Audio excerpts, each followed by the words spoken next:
Selamat pagi anak-anak. Pagi, Ibu. Apa kabarnya hari ini? Baik, Ibu. Semuanya sudah hadir hari ini di kelas? Hadir semua. Tidak ada yang sakit, tidak ada yang izin? Tidak ada. Baik, sebelum kita mulai pembelajaran kita pada hari ini, kita akan berdoa dulu. Nur Hayati, ikuti doa kita hari ini. Sebelum kita mulai pembelajaran, mari kita berdoa beri agama dan kepercayaan kita masing-masing. Berdoa dulu. Berdoa selesai. Baik, sudah siap belajar pada hari ini? Siap, Bu. Apa materi kita pada hari ini? Keanekaragaman hayati. Baik, materi kita pada hari ini adalah keanekaragaman hayati. Nah, adapun tujuan pembelajaran kita pada pagi hari ini yaitu ada 5. Yang pertama yaitu peserta didik mampu menganalisis perbedaan tingkat keanekaragaman hayati dari gen, jenis, ekosistem beserta contohnya. Kemudian yang kedua, peserta didik mampu mengevaluasi faktor penyebab sebaran keanekaragaman hayati di permukaan bumi berdasarkan data. Kemudian yang ketiga, peserta didik mampu menilai kekayaan keanekaragaman hayati di Indonesia serta karakteristik flora dan faunanya. Kemudian yang keempat, peserta didik mampu merancang upaya pelestarian keanekaragaman hayati untuk mengatasi berbagai ancaman nyata. Yang terakhir, yang kelima, peserta didik mampu mengembangkan strategi pemanfaatan keanekaragaman hayati secara berkelanjutan di Indonesia. Nah, semuanya kemarin sudah Ibu suruh untuk membawa handphone. Sekarang boleh dikeluarkan dulu handphonenya. Boleh buka grup kelasnya. Ibu sudah mengirimkan link studi kasusnya yang akan kita baca bersama-sama pada pagi hari ini. Sudah dibuka semua handphonenya? Sudah, Ibu. Sekarang apa judul studi kasus yang akan kita baca pada pagi hari ini? Hana, boleh dibaca? Studi kasusnya pada hari ini yaitu harimau Sumatera terancam punah akibat deforestasi. Baik, studi kasus kita pada pagi hari ini adalah harimau Sumatera terancam punah akibat deforestasi. Nah, ini adalah mengenai harimau Sumatera. Deforestasi itu disebabkan oleh ekspansi pertanian. Baik, setelah kita membaca studi kasusnya, Ibu ada beberapa pertanyaan. Nah, yang pertama mengenai studi kasus, pertanyaannya apa saja faktor yang mengancam spesies endemik seperti harimau Sumatera? Siapa yang bisa menjawab pertanyaannya? Baik, Laura. Apa saja faktor yang mengancam spesies endemik seperti harimau Sumatera, yaitu deforestasi yang disebabkan oleh ekspansi pertanian, perambanan hutan dan konversi lahan menjadi perkebunan, menyebabkan hilangnya habitat yang sangat dibutuhkan oleh harimau Sumatera. Wilayah Sumatera yang semakin menyusut dan fragmentasi membuat harimau kesulitan mencari makan, pasangan, dan menghindari konflik dengan manusia. Sekian dari saya. Baik, benar sekali apa yang dikatakan Laura. Faktor yang mengancam spesies endemik seperti harimau Sumatera itu tadi ada disebutkan yaitu deforestasi, di mana itu adalah alih fungsi lahan, yang di mana itu awalnya adalah habitat dari harimau Sumatera tersebut. Nah, sekarang pertanyaan yang kedua, mengapa keanekaragaman hayati itu penting untuk dilestarikan? Siapa yang bisa menjawab? Saya, Ibu. Baik, Anissa.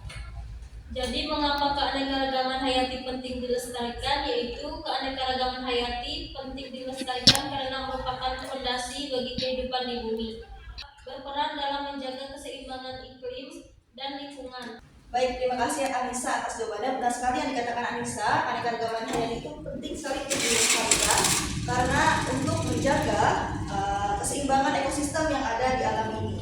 Terima kasih Laura dan juga Anissa atas jawabannya. Berikan tepuk tangan dulu untuk teman-temannya. Setelah kita membaca studi kasus lagi, Ibu akan membagikan LKPD. Nah, kelompoknya Ibu bentuk 4 kelompok, yang di sini kelompok 1, 2, 3, dan juga 4. Sekarang boleh bergabung dulu dengan kelompoknya membentuk lingkaran. Bentuk kelompok ya. Kelompok 1. Kemudian kelompok 2, kelompok 3, dan sini kelompok 4.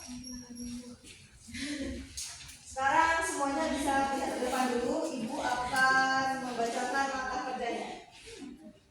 Yang pertama, bacalah pertanyaan dengan seksama, kemudian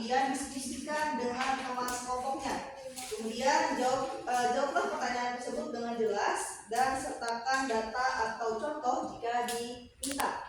Nah, apabila ada yang ingin ditanyakan lagi, boleh tanyakan kepada Ibu. Silahkan mengerjakan dengan teman kelompoknya. Sudah siap?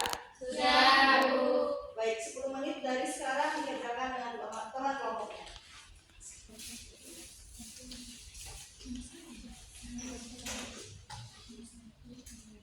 Ada kesulitan dalam mengerjakannya? Baik, ada yang ingin ditanyakan dari pengerjaan tugasnya? Ada kesulitan? Tidak, Ibu. Sudah selesai semua? Sudah. Sekarang masing-masing perwakilan kelompoknya boleh maju ke depan dan presentasikan hasil diskusinya.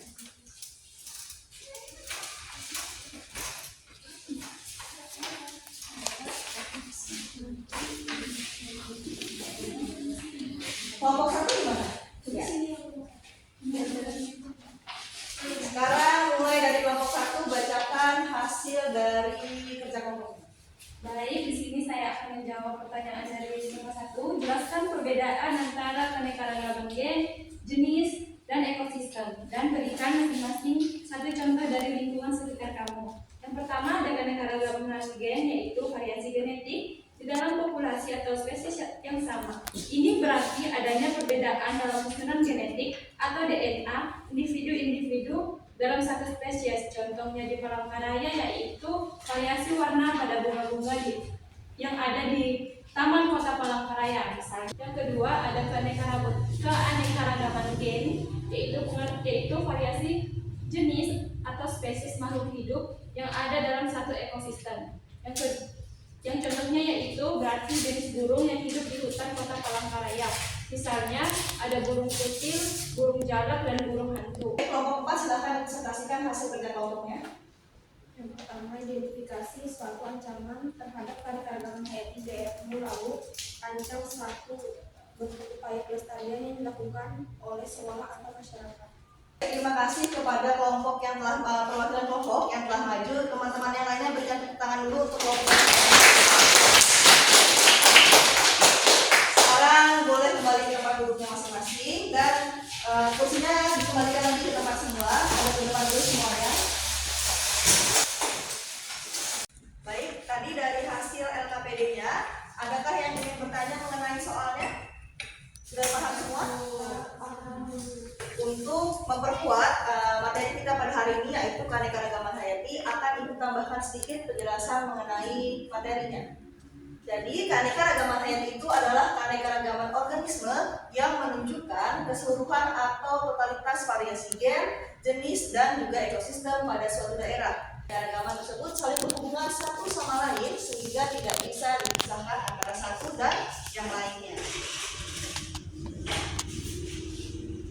Nah, tadi seperti yang dijelaskan oleh kelompok 1, nah di sini ada keanekaragaman gen. Nah, jadi adalah keanekaragaman individu dalam satu jenis atau spesies makhluk hidup. Keanekaragaman gen dapat menyebabkan variasi susunan genetik sehingga berpengaruh pada genotip atau sifat dan juga fenotip atau penampakan luarnya. Suatu makhluk hidup yaitu keanekaragaman gennya menunjukkan adanya variasi susunan gen pada individu yang sejenis. Kemudian ada keanekaragaman jenis. Nah, ini dapat diartikan sebagai individu yang mempunyai persamaan morfologis, anatomis, fisiologis, dan memiliki kemampuan untuk melakukan perkawinan dengan sesamanya sehingga menghasilkan keturunan yang subur atau fertile untuk melanjutkan generasinya. Kemudian yang selanjutnya ada keanekaragaman ekosistem, yaitu dapat diartikan sebagai hubungan ataupun interaksi timbal balik antara makhluk hidup yang satu dengan makhluk hidup yang lainnya, antara makhluk hidup dan juga lingkungannya. Sampai di sini tentang keanekaragaman atau jenis-jenis keanekaragaman ada yang ditanyakan? Paham? Baik, kita lanjut pada faktor sebaran keanekaragaman hayati. Faktor-faktor ini menentukan jenis flora dan fauna yang dapat hidup dan berkembang biak pada suatu wilayah. Ada 6 faktornya. Sanepra bisa sebutkan 2? Bisa, Bu. Apa saja faktornya, Sanepra? Yang pertama itu faktor klimatik, yang kedua faktor adaptif. Faktor adaptif. Dondi lanjutkan pada 2 faktornya lagi. Ada faktor apa, Dondi? Yang ketiga dan keempat? Faktor fisiografis, Yang keempat, faktor biotik. Selanjutnya Ella yang sebelahnya, lanjutkan pada faktor kelima dan keenam. Selanjutnya ada ketersediaan air, interaksi antar spesies. Ada 6 ya faktor sebaran keanekaragaman hayati. Nah, kemudian ada ancaman kepunahan keanekaragaman hayati seperti yang telah disampaikan oleh kelompok yang maju tadi. Nah, ada 3 jenis flora dan fauna yang cepat mengalami kepunahan. Ada 2 upaya pelestarian keanekaragaman hayati. Apa saja yang bisa disebutkan? Ada yang pertama itu ada pelestarian secara in situ, dan yang kedua itu ada pelestarian secara ex situ. Baik, benar sekali Penny. Ada 2 pelestarian, yaitu pertama dari in situ. In situ ini adalah pelestarian keanekaragaman hayati yang dilakukan di tempat hidup atau habitat aslinya. Nah, contohnya adalah taman nasional dan juga cagar alam. Kemudian yang kedua adalah pelestarian ex situ, di mana ini adalah pelestarian keanekaragaman hayati dengan cara dikeluarkan dari habitat aslinya dan juga dipelihara di tempat lain. Contohnya ada apa saja? Yang pertama ada kebun koleksi, kemudian ada kebun kemudian ada yang ketiga, yang keempat ada tadi Ibu sudah menjelaskan mengenai keanekaragaman hayati. Apakah ada pertanyaan dari kalian yang ingin bertanya atau kurang paham mengenai materi kita pada hari ini? Sudah paham semua? Baik, sekarang Ibu akan memberitahukan atau mengumumkan kelompok siapa yang pada hari ini paling aktif. Untuk kelompok lain, semoga nanti minggu kedepannya akan lebih aktif lagi, dan juga Ibu akan memberikan quote-nya. Yang paling aktif adalah kelompok yang paling aktif adalah kelompok kelompoknya boleh maju, Ibu ingin memberikan quote. Baik, Anissa boleh maju. Nah, ini untuk kelompok 2. Nanti dibagikan setelah jam 8 pembelajarannya selesai ya. Sekarang boleh beri tepuk tangan dulu ke kelompok 2. Tadi kita sudah mengetahui apa saja tujuan pembelajaran kita, kemudian kita sudah membaca studi kasus, sudah menjawab soal, sudah menjawab LKPD, dan juga kita sudah berdiskusi mengenai keanekaragaman hayati. Kita sampai pada penghujung pembelajaran kita pada hari ini, yaitu kesimpulan. Adakah satu orang yang bisa bantu Ibu untuk menyimpulkan apa saja yang telah kita pelajari pada hari ini? Jennifer, Bu. Baik, Jennifer. Kesimpulannya adalah keanekaragaman hayati mencakup variasi gen, jenis, dan ekosistem yang saling berkaitan dan menjadi dasar kehidupan di bumi. Keanekaragaman ini penting untuk kelangsungan hidup makhluk hidup dan keseimbangan ekosistem. Meskipun dapat menurun, keanekaragaman hayati bisa dijaga dan dipulihkan melalui upaya pelestarian. Sedikit Ibu.